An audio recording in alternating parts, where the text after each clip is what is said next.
En Colombia, el plátano tiene una alta importancia comercial, ya que es uno de los mayores productos de exportación, además de ser importante en la canasta familiar y la agroindustria. El 60% de su producción nacional se da en la zona cafetera colombiana y es el cuarto cultivo alimentario más importante del mundo.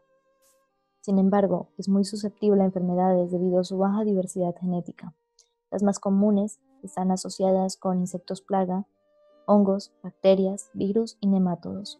La solución a estos problemas está en el adecuado reconocimiento de estos factores fitosanitarios y el posterior uso de los diferentes métodos de control. Una manera amigable con el medio ambiente de lidiar con las plagas de los cultivos es el uso de hongos entomopatógenos, los cuales son básicamente hongos con la capacidad de infectar y enfermar a ciertos insectos. Los insectos afectados dependen completamente del hongo usado y su compatibilidad bioquímica, lo cual permite un manejo bastante controlado del impacto ambiental que puedan tener. En otras palabras, no atacar a los insectos benéficos. Los mecanismos de infección pueden ser varios y pues varían entre hongos así como su eficiencia.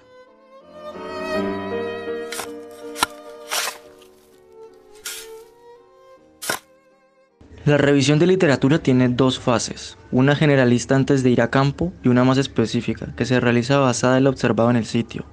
Antes de ir a campo es importante tener un conocimiento básico de metodologías de colecta. También es importante tener una idea aproximada de los microorganismos e insectos con los que nos vamos a encontrar. Esto para poder hacer dos cosas. La primera, una identificación preliminar del problema que permita idear soluciones. Y segundo, identificar posibles dinámicas en el sitio. Identificar el problema porque la capacidad de los insectos de afectar a los cultivos varía bastante dependiendo de la especie involucrada.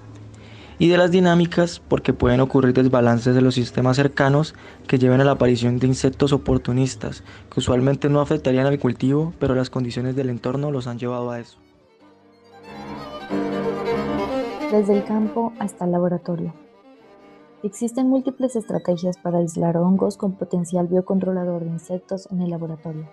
Esto es en parte debido a la ubicuidad de estos hongos o capacidad de estar presentes en múltiples ambientes.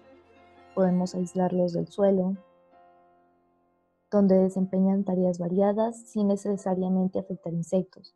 También podemos aislarlos del material vegetal, pues algunos viven dentro de la planta sin causarle ningún daño. Y por último, también podemos obtenerlos de insectos ya infectados por el hongo. En la finca Ecomiring se tomaron muestras de suelo rizosférico, muestras de tejido en muy baja proporción y por supuesto se colectaron varias especies de insectos que estaban interactuando con la platanera o en el suelo circundante. Manejo del suelo en el laboratorio. Debido a la gran cantidad de microorganismos que se encuentran en el suelo, es necesario hacer diluciones de 1 en 10 partes. Para ello, se debe tamizar el suelo. Luego tomar 10 gramos del suelo procesado y mezclarlos con 90 mililitros de diluyente, que en este caso es agua. Se debe agitar para dispersar el sólido. Esta será nuestra muestra madre. Es necesario disminuir aún más la concentración, lo cual se logra al tomar 1 mililitro de la muestra madre y mezclarlos con 9 mililitros de agua en un tubo aparte. Tendremos que repetir este proceso unas cuantas veces con la dilución obtenida inmediatamente hasta obtener 8 diferentes concentraciones, cada una con menor concentración que la anterior. La siembra se realizará con las concentraciones de 10 a la menos 5 y 10 a la menos 4.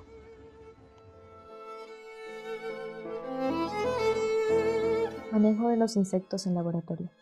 Se encontraron diferentes especies de insectos, un mojojoy del género Filófaga, una especie de cochinilla, una oruga, Maenas hussei, y una especie de hormiga. El primero, el mojojoy, se dispuso en una cámara húmeda, la cual consiste en una placa Petri con una toalla de papel humedecida en el interior. Esta metodología favorece la aparición de estructuras fúngicas en el insecto, llamadas signos. Los demás insectos se ubicaron en recipientes y se refrigeraron. Posteriormente se sembraron en cajas Petri, pero antes de la siembra se desinfectaron usando hipoclorito, alcohol al 70 y agua destilada para disminuir la cantidad de microorganismos presentes. Con los anteriores procedimientos se pretende obtener el hongo biocontrolador reportado en literatura, para lo cual se requerirá elegir y aislar los hongos obtenidos en el procedimiento mencionado anteriormente.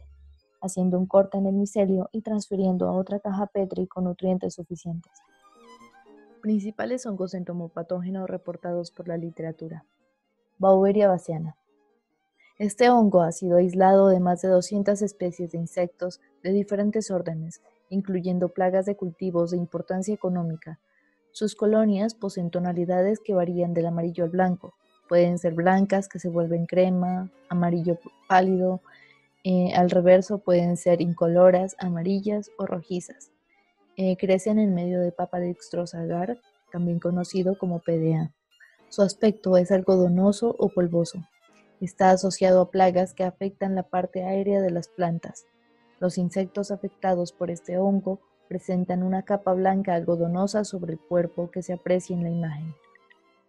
En nuestro país, esta especie de hongo se utiliza para el control de plagas como la broca del café, Hipotenemus hampei, el gorgojo negro del plátano, Cosmopolites sordidus, la palomilla de la col, Rutella silostela, pulgones, arañitas rojas, entre otros.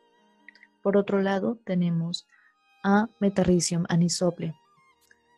Es de color blanco inicialmente, pero conforme maduran las colonias toman el color verde que varía desde el oliváceo hasta el amarillo verde o verde oscuro característico de esta especie.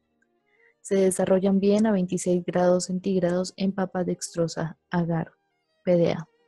Está mejor adaptado al suelo, por lo cual tiene control sobre plagas de la rizósfera. Los resultados están divididos en dos sesiones. Una de ellas enfoca las particularidades de la finca Ecomeeting con los respectivos comentarios o aportes que podamos hacer. La segunda sección es una ampliación de la literatura en cuanto a la identificación y manejo de plagas de plátano en Colombia, por si llegasen a tener un problema en el futuro. Las hormigas encontradas en la finca no parecen ser las ya reportadas por la literatura como plaga, sino una especie diferente. Este tipo de insectos suelen usar las galerías o cavernas creadas por otros insectos para hospedarse, así como también el material vegetal en descomposición para alimentarse o nutrir sus reservorios. Su presencia en la planta era principalmente superficial, con una gran densidad en el pseudotallo escondida detrás de la huasca. Un manejo manual con un desguace apropiado de las plataneras podría regular las poblaciones de estas hormigas, que de seguir aumentando sí podrían causar problemas. La especie de oruga encontrada en las plantas de la finca no corresponden a una plaga propia de este cultivo, aunque sí se han reportado como plaga en otros. Al igual que las hormigas, su presencia no es causa de alarma. Por otro lado, existen ciertas especies de orugas que sí pueden ser dañinas, para lo cual se recomienda una correcta limpieza de malezas y el correcto proceso del desguasque y el destronque. La especie de cochinilla, reportada como plaga de plátano, ha generado grandes pérdidas económicas a nivel mundial. No es posible asegurar que la encontrada en la finca sea la especie plaga, ya que para esto se debería realizar un análisis detallado con metodología más complicada. Sin embargo, se ha encontrado que diferentes especies de cochinilla pueden ser vectores del virus estriado del banano, que también afecta al plátano en menor proporción. Por esto, se recomienda tener los cuidados antes mencionados para evitar complicaciones. Mojojoy, o también llamado gallina ciega. Se encontró una larva de gran tamaño en el suelo a una profundidad de más o menos 20 centímetros. Las especies de filófaga representan un serio problema como plagas del suelo en varias regiones del país, ya que se alimentan de las raíces de diversos cultivos, incluyendo el cultivo del plátano, pues durante su estado larval tienen hábito subterráneo. Las condiciones de humedad y temperatura relativamente estables, así como la protección del suelo contra la luz ultravioleta, favorecen la infección de larvas de estos escarabajos por hongos entomopatógenos y los convierten en un grupo con alto potencial como agentes de control microbiano sobre larvas de la rizósfera.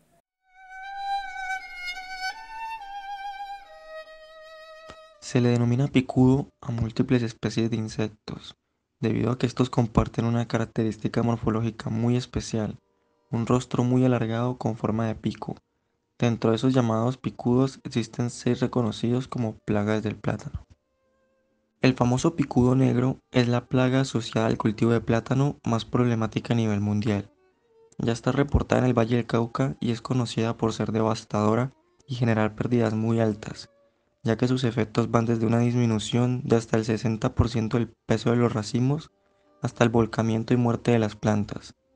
La forma más sencilla de diferenciarlo de otros picudos es el color negro uniforme que cubre la totalidad de su cuerpo, que también puede ser rojizo si el individuo es juvenil.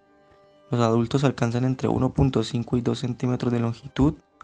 Las larvas son de color blanco, sin patas y con una cabeza rojiza.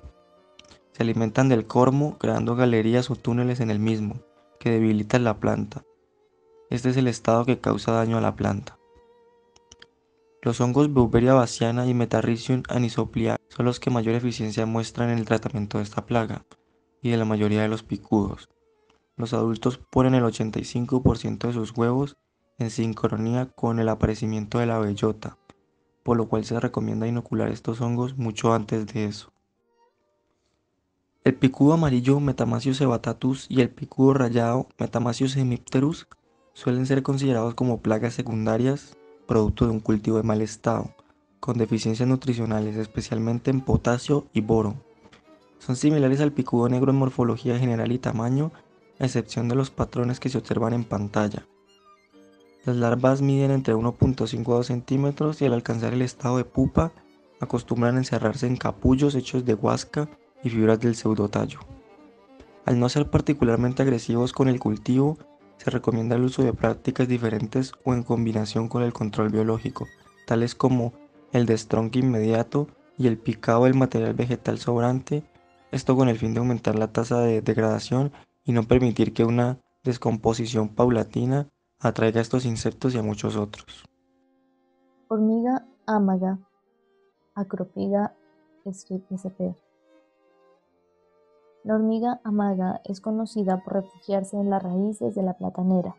Su presencia está vinculada a la cochinilla platanera, con la cual tiene una relación simbiótica en la que la hormiga se encarga de transportarla a las raíces y la cochinilla absorbe la savia, secretando una sustancia azucarada que la hormiga toma como recompensa.